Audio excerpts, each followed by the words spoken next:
बताना चाहता हूँ कि मीडिया जो बिलावल चोर और नवाज शरीफ चोर की बढ़ती हुई महंगाई के कवरेज खिलाफ करते जमात हैं, इस्लामी इन भूखे आवाम के लिए वो झुक के बैठ जाते हैं।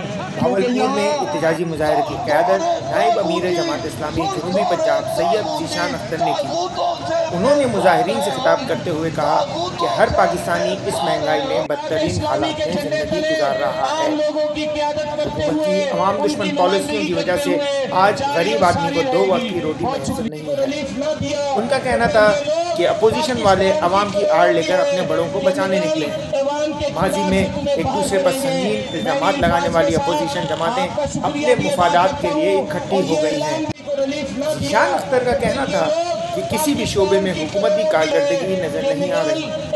ने दो टोक मौक़िफ़ रखा कि हम इन चोरों लटेरों के साथ नहीं खड़े होंगे।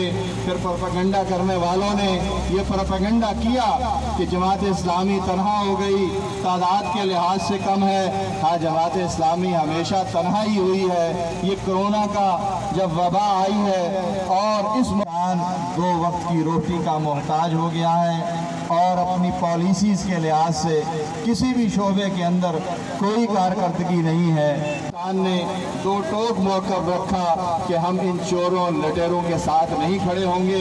फिर प्रोपेगेंडा करने वालों ने ये प्रोपेगेंडा किया कि जमात इस्लामी तनहा हो गई, तादाद के लिहाज से कम है। हाँ, जमात इस्लामी हमेशा तनहा ही हुई है। ये कोरोना का जब वबा आई है और इस Rashid Hashmi, online digital TV, Bahawalpur.